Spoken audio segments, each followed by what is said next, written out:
আগে চেক করো, তারপরে বিশ্বাস করবা, ঠিক কিনা? তাহলে এখন থেকে একটা কিছু শুনলে বিশ্বাস করবেন। একজন এসে বলল, ভাইজান আপনার মেয়েরে দেখলাম আরেক ছেলের সাথে বাজারে ঘোরাফেরা করে, ওই রমনার বটমূলে দেখলাম আপনার মেয়ে আরেক ছেলেরে নিয়ে ফষ্টি নষ্টি করে, লোকের কথা বিশ্বাস করে বাসায় যে মেয়ের চুলের মধ্যে ধরে মাইর, আইজো মায়ের কাইলো মাইর। এরকম হইতে পারে না? হয়তো ওই লোক আপনার মেয়ের মতো দেখতে আরেক মেয়েকে দেখছিল। এরকম হয় কিনা সমাজে? একজন এসে বললো, ভাই আপনি এখানে ভাবিরে তো দেখলাম ওই জায়গায় আরেক লোকের সাথে ঘোরাফেরা করতেছে, খবর রাখেন না বাসা? আপনি রেগে মেগে, ঘটনা কি? আমার খেয়ে আমার পরে আরেকজনের সাথে, যে এই বাড়িতে যে মায়ের, কোনো কথা নেই। দেখবেন যে ছোট্ট মারামারি থেকে এই ঘটনা অনেক সময় বিচ্ছেদ বা ডিভোর্স পর্যন্ত গড়ায়, ঠিক কিনা? ওই যে শোনা কথায় কান দিচ্ছেন, ফাতাবাইয়ুন, আপনি চেক করেন নাই। হয়তো আপনার স্ত্রীর মতো দেখতে বা আপনার স্ত্রী যে জামা পরে, যে পোশাক পরে, এরকম পোশাক পরে আরেক নারীকে দেখছে, আপনার বউ না এটা। আপনার মেয়ের ব্যাপারে যে তথ্য দিয়েছে এটা সঠিক নয়, সে আপনার মেয়ের মতো আরেকটা মেয়েকে দেখেছে, এসে আপনার কাছে বলে দিছে, আপনিও বিশ্বাস করছেন। ভেজাল আছে না নাই? এই ভেজালগুলোকে থামানোর জন্য কোরআনে এই বিধানগুলো নাজিল করেছে কে? তাহলে ফরিদপুরের ভাইয়েরা, সমাজটারে সুন্দর রাখার তথ্য একটা শুনলেই বিশ্বাস করবেন না। সিলে কান নিয়ে গেছে শুনলেই সিলের পিছনে দৌড়, নাকি? কি করবেন? আগে কানে হাত দিয়ে একটু দেখবো কান দুইটা আছে না নাই, তারপরে চিলের পিছনে দৌড়ানো। তাহলে এখন থেকে আমরা তথ্য একটা শুনলেই বিশ্বাস করব। তাহলে কি করবেন? বলতে হবে কি করবেন? যাচাই বাছাই, জাস্টিফিকেশন অফ দ্য নিউজ। কোন নিউজ জাস্টিফিকেশন ছাড়া আমরা প্রচার করব, বিশ্বাস করব, শেয়ার করব না। আল্লাহ বললেন, ইয়া আইয়ুহাল্লাযীনা আমানু লা ইয়াসখার কওমুম মিন কওম। ওহে আমার ঈমানদার বান্দারা, শোনো শোনো, খবরদার কখনো কোনো মুমিন বান্দারে ঠাট্টা করো না, অবজ্ঞা করো না, ঠাট্টা করো না। তার মনে কষ্ট হয় এমন কোনো কথা তারে বলো না। নেভার স্কপ অফ এনিবডি, কাউকে নিয়ে ঠাট্টা করবেন না। তার দেহ নিয়ে, তার আকৃতি নিয়ে, তার বংশ নিয়ে। এক লোকের বাবা ছিল চোর, কিন্তু তার ছেলে অনেক ভালো। আপনি কি তারা বলতে পারবেন তুই চোরের ঘরের চোর? বলতে পারবেন? চুরি করছে বাবা, ওর কি দোষ? কথা বলেন। এগুলো কবিরা গুনাহ। আওয়াজ করে বলেন তো, কি গুনাহ? কবিরা গুনাহ। কারো আকৃতি নিয়ে, আমার ফরিদপুরের কলিজার টুকরা যুবক ভাইরা, কারো আকৃতি নিয়ে কখনো অবজ্ঞা করবে না, তুচ্ছ জ্ঞান করবে না। এটা কবিরা গুনাহ, এটা আল্লাহ খুব অপছন্দ করেন। এর কারণ আকৃতিটা আমাদের হাতে নাই।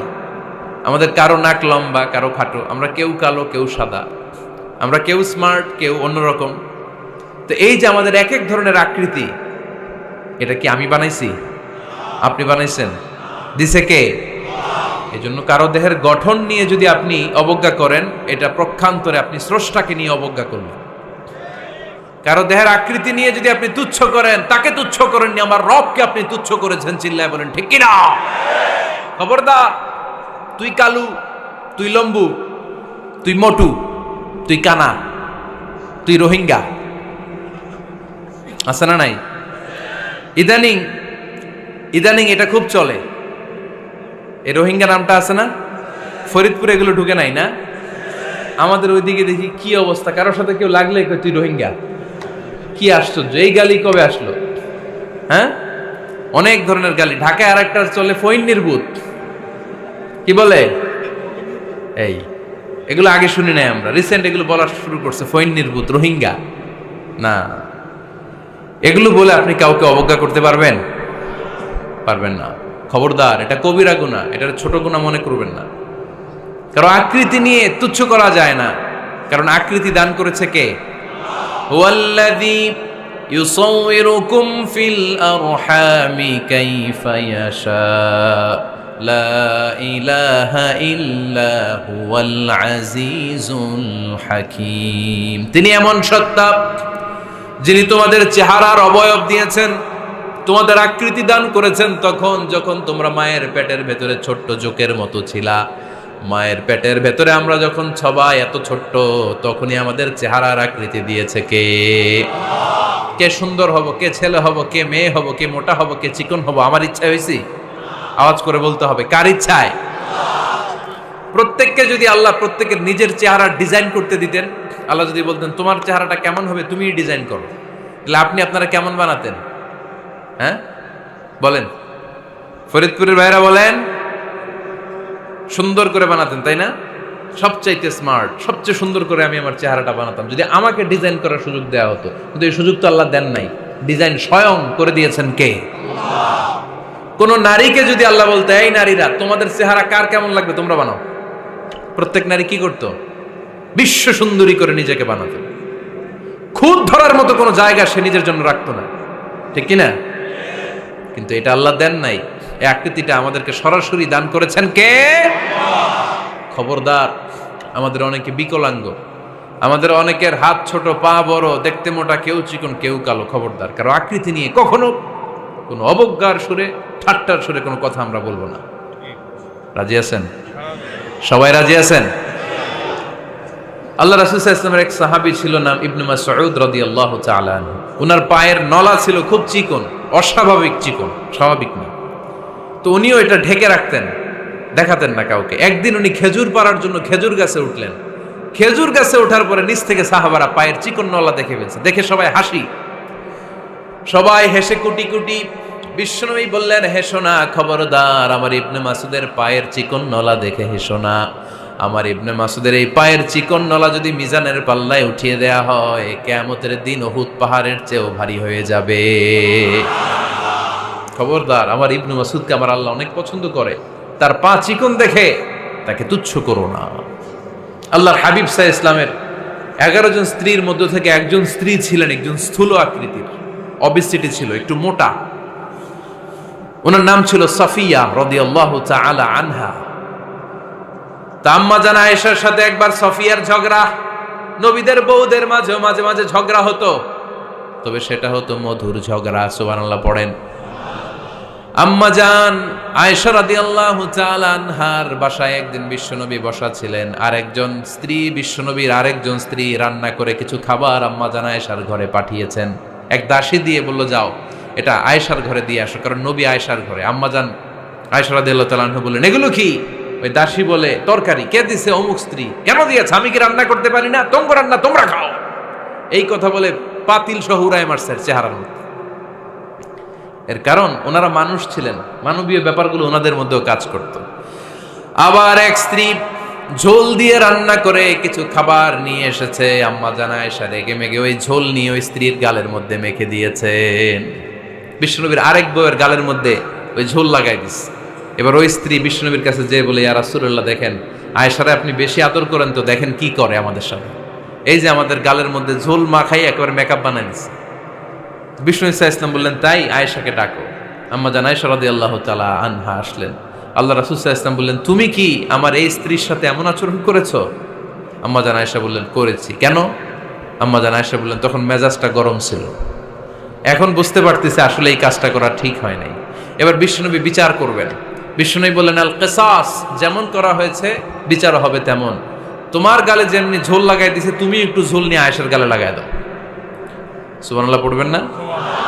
ওই স্ত্রীও কিছু ঝোল নিয়ে আম্মা জান আয়েশার গালে লাগাই দিল। এখন দুইজনে হাসতেছে, বিশ্বনবীও হাসলেন, আরশের উপর থেকে খুশি হয়ে গেলেন। কে?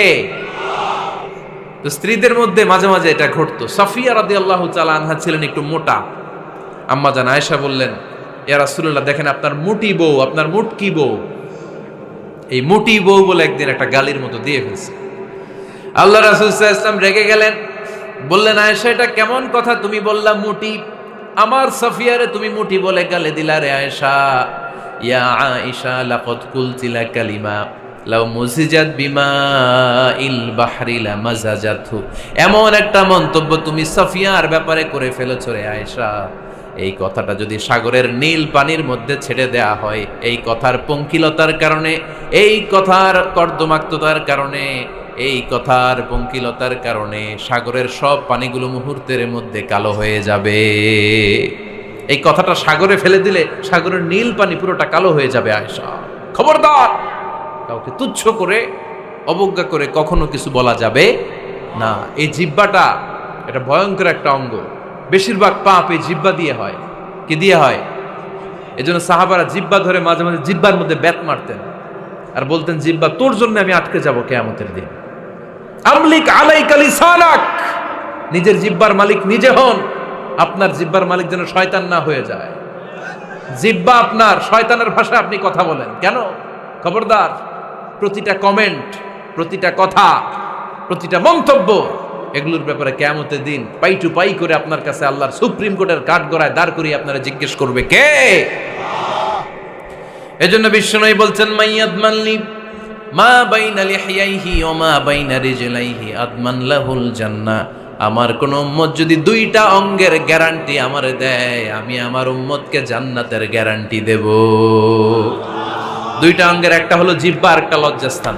দুই চোয়ালের মাঝে যা থাকে লিজ্জা জিহ্বা, আর দুই পায়ের মাঝখানে যা থাকে লজ্জাস্থান। এই দুইটা অঙ্গের গ্যারান্টি যদি বিশ্বনবীকে আপনি দেন যে নবী জিহ্বা আর লজ্জাস্থান এই দুইটা অঙ্গের কোনো পাপ আমি করব না, নবী বলে আমি দুনিয়ায় তোমার জান্নাতের গ্যারান্টি দিলাম। এজন্য জিহ্বাটারে সামলান, যা মনে চায় বললেন না। খবর আছে না নাই? খবর আছে। মা ইয়ালফিযু মিন কাউলিন ইল্লা লাদাইহি রাকীবুন আতীদ। যা মুখ দিয়ে বেরোয় লিখে রাখার জন্য দুইজন ফেরেশতা রেডি করে রেখেছে কে? চিল্লায় বলেন।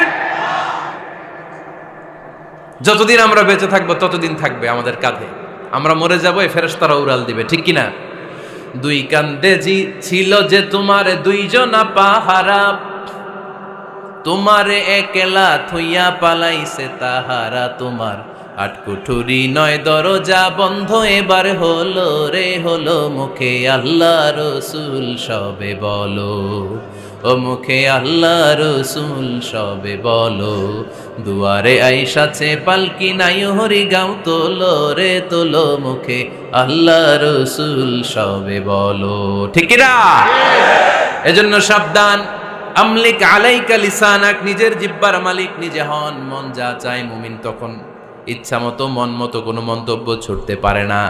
বিশ্বাসী বলে যদি নিজেকে দাবি করেন, নিজের জিহ্বার মালিক নিজে থাকার দরকার আছে না নাই?